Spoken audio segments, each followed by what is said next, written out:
Ok, maintenant qu'on a terminé la poignée, il va falloir intégrer celle-ci à l'intérieur du panneau et ensuite on va intégrer le panneau avec la poignée à l'intérieur de la porte pour ensuite intégrer cette porte à l'intérieur du projet. Donc allons-y.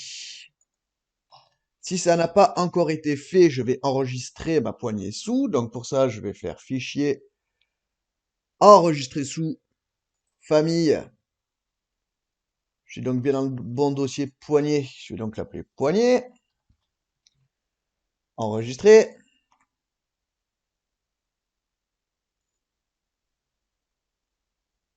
OK, et maintenant je vais ouvrir mon panneau. Je vais donc faire fichier, panneau. Je vais me mettre sur mon niveau de référence. Je retourne dans ma famille poignée, charger dans le projet. Et là, je vais positionner ma poignée. Donc là, maintenant, on va s'intéresser à nos plans de référence. Donc là, si je regarde à nouveau dans poignée, en plan de référence qui va m'intéresser, j'ai donc celui-ci et celui-ci. Et je vais donc aligner ma poignée dans mon panneau sur ces plans de référence. Je retourne donc ici dans poignée, niveau de référence. Je vais donc prendre l'outil aligner et je vais donc aligner sur ce plan-là et je verrouille. Puis sur ce plan-là, ce plan ici et je verrouille aussi. On regarde tout de suite en 3D ce que ça donne. Donc 3D, tac, on a l'air plutôt pas mal. Donc si je reviens ici sur mon niveau de référence, on voit qu'il y a un petit souci ici. Effectivement, il y a un espace entre là et là. On va essayer de comprendre ça tout de suite en liant nos paramètres. Alors, déjà, ici, j'ai un petit souci parce que j'ai une épaisseur de 50 avec 10 ici et 10 ici. C'est comme si j'avais une porte pour l'instant qui faisait que 30 mm. Donc, moi, ce que je vais faire, c'est que ici, déjà, je vais changer cette épaisseur-là. Et je vais plutôt lui mettre une épaisseur de 70, comme si on avait donc 50 pour le panneau, plus 2 fois 10 mm pour notre relief. Voilà. Et ensuite, il va falloir lier nos paramètres pour faire en sorte que cette épaisseur ici corresponde à cette épaisseur ici. Donc, si je retourne sur le niveau de référence dans ma poignée, je vois que actuellement j'ai une épaisseur de 90 ici. Ce qui explique que ce soit pas calé. Donc moi, pour lier mes deux paramètres, je vais sélectionner ma poignée, je vais aller dans modifier le type, je retrouve ici la fameuse épaisseur de 90 mm, et moi j'ai envie de lier cette valeur-là avec l'épaisseur à l'intérieur de ma famille panneau. Je vais cliquer sur ce petit bouton là ici là. Ça on n'aurait pas pu le deviner. Je vais cliquer dessus et je vais lier au paramètre de la famille, soit le paramètre épaisseur. Je vais faire OK, appliquer, OK. Et là, c'est parfaitement calé. Même si ici, je change l'épaisseur. Si ici, je mettais par exemple comme valeur 80, tac, on voit que ça reste parfaitement calé. OK, donc maintenant, il va falloir charger cette famille-là à l'intérieur de notre famille porte. Mais dans un premier temps, il va falloir apporter quelques modifications. Donc là, ici, je vais remettre déjà mes 70. Je vais enregistrer ça. Je vais tout fermer. Et je vais retourner dans ma famille porte. Donc, c'est parti. Je vais donc ouvrir ma famille porte, porte entrée. Voilà, je vais me remettre en niveau de référence comme ça. Ici, je vais remettre ma valeur de 900. Et nous allons maintenant mettre en place une ligne de référence. Donc, on l'a pas encore vu pour l'instant. Une ligne de référence, contrairement à un plan de référence, est constitué non pas de un seul plan, mais de 4 plans. Et en plus, on va pouvoir affecter un angle, alors qu'on ne peut pas affecter un angle à un plan de référence. Première chose que je vais faire, c'est donc masquer ici mon profil. Je n'en ai plus besoin pour l'instant. Donc, je vais le sélectionner. Je vais cliquer sur les petites lunettes et je vais faire masquer l'élément. Puis, je vais prendre mon outil ligne de repère, donc créer. ligne de référence. Et je vais venir me positionner ici à l'intersection là. Tac. Et là, je sais pas si vous voyez bien, c'est pas flagrant, mais j'ai bien mes deux plans qui entrent en surbrillance. Ce qui veut dire que ma ligne va bien être accrochée entre ces deux plans. Puis je vais me positionner par exemple ici. Échappe, échappe. À cette ligne de référence, je vais lui attribuer une longueur. Cette longueur, ça sera la même longueur que ma largeur ici. Donc pour faire ça, je peux cliquer sur la ligne de référence, je clique sur le petit symbole de cotation, je clique n'importe où, donc j'ai transformé ma cote temporaire en cote définitive, et là ici, dans le libellé, je vais choisir tout simplement largeur. Et là, on voit que mes 900 correspondent bien ici à mes 900. On va essayer de changer la valeur, donc ici, au lieu de mettre 900, je vais mettre par exemple 1200. Je clique n'importe où pour valider, et on voit que ma ligne ici est bien restée accrochée à l'intérieur, donc à l'intersection de mes deux plans de référence. Ensuite, nous allons attribuer un paramètre de rotation. Donc ici, sur mon bouton cotation, je vais cliquer sur la petite flèche, je vais choisir ici cote angulaire, et je vais coter de là à là, et je vais positionner ma cote par exemple ici. Et je vais donc créer un nouveau paramètre pour cet angle. Donc je sélectionne mon angle ici, je clique sur le petit bouton qu'il y a ici, et là, lui, je vais l'appeler par exemple ouvre pour angle d'ouverture. Je vais plutôt le mettre en occurrence parce que toutes mes portes ne sont pas censées être ouvertes de la même manière au même moment, et je vais faire OK pour terminer. Je vais réafficher tous mes éléments, donc je vais cliquer sur les petites lunettes et je vais faire restaurer masquage, isolement temporaire. Donc j'ai à nouveau ici mon profilé qui revient. Et maintenant, je vais venir caler ma porte. Donc, pour caler ma porte, je vais chercher mon panneau. Donc je vais faire fichier. Je récupère mon panneau RFA. Et je vais charger mon panneau RFA, qui a donc toujours sa poignée, à l'intérieur. Donc je vais faire charger dans le projet. Là, je me retrouve bien avec ma famille au bout de ma souris. À ma porte ici, je vais lui attribuer comme plan de référence ma ligne de référence. Donc pour faire ça, je vais sélectionner ma porte. Je vais choisir ici modifier le plan de construction. Donc sur la petite flèche ici, je vais choisir mon plan et je vais donc choisir ici ma ligne. Ce qui fait qu'à partir de maintenant, si je modifie ici mon angle d'ouverture, par exemple 45, ça va faire aussi tourner ma porte. Donc maintenant, ma porte, ce que je vais faire, c'est que je vais la caler sur ma ligne de référence et je vais l'orienter comme ma ligne de référence. Je vais donc déplacer ma porte de ce point ici jusqu'à ce point ici, soit l'extrémité de ma ligne, comme ça. Et grâce à l'outil rotation, je vais faire tourner ma porte. Donc je vais prendre mon point bleu, je vais cliquer, je vais glisser ici à l'angle.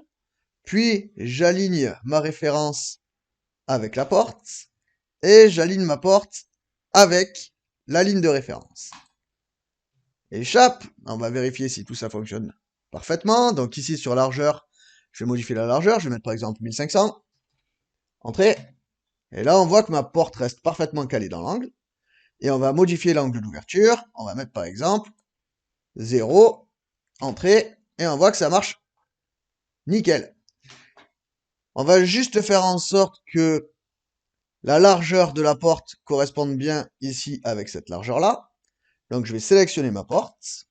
Je vais dans modifier le type. Je viens ici dans la largeur de ma porte. Je clique encore une fois sur le petit carré ici pour associer mes paramètres de ma famille. Et je vais choisir ici largeur. Je fais OK, appliquer, OK. Et là, on voit que ma porte a exactement la même taille que ma largeur de mon ouverture. Donc ici, on va quand même vérifier si tout fonctionne bien. Donc, je vais ici sur mes paramètres de type de famille. Et je vais donc modifier ici mon ouverture. Je vais mettre par exemple 45. Et je vais modifier ici ma largeur. Je vais mettre par exemple 900. Et je vais faire appliquer, OK. Ça fonctionne nickel.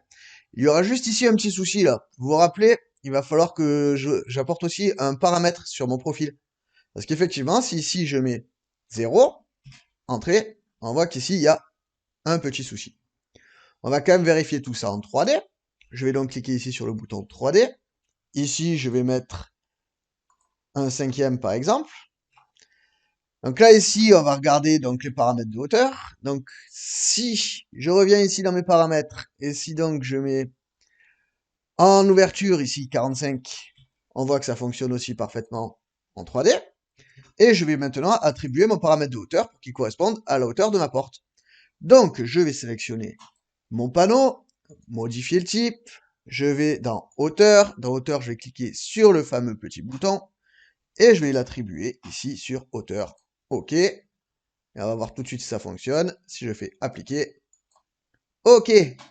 Tout fonctionne parfaitement. Donc ici, sur la hauteur de ma porte, je vais revenir sur 2150 qui est ma hauteur standard.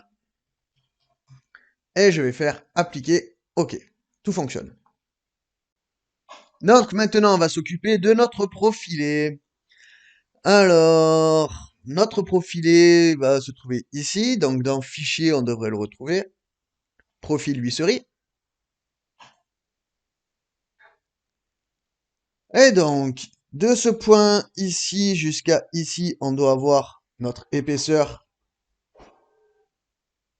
qui va correspondre à l'épaisseur de ma porte. Je vais donc faire un plan de référence, raccourci clavier RP, que je vais positionner ici. Et donc lui, on a dit que pour l'instant on allait mettre 70, donc on voit bien que ça dépasse. Je vais donc mettre ici une cotation, de là à là. Et cette cotation, on va lui ajouter un libellé et ça sera épaisseur. Je vais faire OK. Et donc ici, on va avoir cet élément qui va être positionné ici. Donc ce que je vais faire, c'est que je vais déjà le déplacer en dessous de ma cotation, comme ça. Je vais donc aligner sur ce trait ici, ce trait-là, et je verrouille. Ensuite, on va s'occuper de l'épaisseur ici. Donc je vais prendre mon plan de référence que je vais copier de n'importe où vers le bas de 5 ou 10 mm, on va mettre 5 par exemple. Et je vais donc aligner sur ce plan mon profilé. Et je verrouille. Et je vais mettre une cote qui va de là à là, que je vais verrouiller. Ensuite, il faut aussi qu'on puisse agir sur l'épaisseur de l'isolant. Je vais modifier ici mon échelle. Donc je vais faire un nouveau plan de référence, RP, de là à là. Lui, je vais le sélectionner. D'ailleurs, je vais faire après, je vais d'abord aligner. Donc je vais faire aligner sur ce plan de référence ici, mon profil. Je verrouille. Je mets ma cote de ici à ici. Et cette cote-là, ça sera l'épaisseur de mon isolant. Donc je clique sur mon bouton ici, créer un paramètre. Là, ça sera donc épaisseur isolant. Et je vais faire OK. Et cette cote-là, on a dit qu'elle devait être égale à 120. Voilà. Ensuite, il y a un petit souci aussi par rapport à la poignée. La poignée, on a réservé que 10 mm. Et là, je crois qu'on a plus que 10 mm. Donc, on va regarder combien on a ici. Là, on a 15. Donc là, il faudrait mettre plutôt quelque chose comme 8. Et encore, je triche un peu parce qu'en vrai, il aurait fallu que je modifie un petit peu sur le panneau. Ce qu'il faudrait que j'ai au moins 1 cm. Mais c'est pas grave, ça restera comme ça va être propre. J'enregistre, CTRL S, et je charge ça dans ma famille. Donc, charger dans le projet. C'est bien dans la porte entrée que je vais le charger. Et je vais donc remplacer mon profil existant. Remplacer la version existante. Boum. Et donc là, ici, ça s'est bien déplacé. Si maintenant je ferme ma porte ici en mettant un angle de 0, ça se cale parfaitement. Voilà. Et pour terminer, on va lier tous ces paramètres. Donc la première chose que je vais faire, c'est aller sur le bouton ici pour type de famille. Donc actuellement sur épaisseur, je n'ai rien réglé du tout. Donc je vais mettre une épaisseur, donc par exemple 60 mm. 60 appliqué, OK. Et donc, si je regarde ma porte ici, il faut que son épaisseur soit liée à l'épaisseur de ma famille porte. Donc, il faut que le panneau, son paramètre d'épaisseur, corresponde à ma porte d'entrée. Je vais donc faire modifier le type. Ici, j'ai bien mon épaisseur qui est égale à 70. Je vais faire égal et je vais récupérer ici mon épaisseur. OK, appliquer, OK. Donc là, ici, maintenant, ça fait 60, ça fait plus 70, c'est pour ça qu'on a le petit écart ici. Et on va faire la même chose maintenant avec notre profilé. Le problème, c'est que le profilé, on ne peut pas le sélectionner comme ça directement. Donc, il va falloir que je vienne ici dans mon arborescence, que j'aille ici sur profil huisserie ici. Là, je vais faire un clic droit dessus et je vais faire propriété du type. Et là, de cette manière-là, je retrouve les propriétés du type de mon huisserie. Et là, on a deux épaisseurs, les deux qu'on a créées, épaisseur pour la porte et épaisseur pour l'isolant. Donc, je vais faire mes liaisons. Donc ici, je lis épaisseur avec épaisseur, ok, et je lis isolant avec épaisseur ISO, ok, appliqué, ok. Et maintenant, on va pouvoir vérifier si tout fonctionne. Donc, je vais dans mes épaisseurs ici. Donc, j'ai cliqué sur type de famille. Ici, en épaisseur, on va mettre 70. Et on va voir si tout se cale parfaitement. Appliqué. Donc là, on est bon. Et si je mets une épaisseur d'isolant de, par exemple, 140, je fais appliquer. Ok, et ben on est parfait aussi, tout va bien. Impeccable. Donc maintenant, je n'ai plus qu'à charger ça à l'intérieur de mon projet.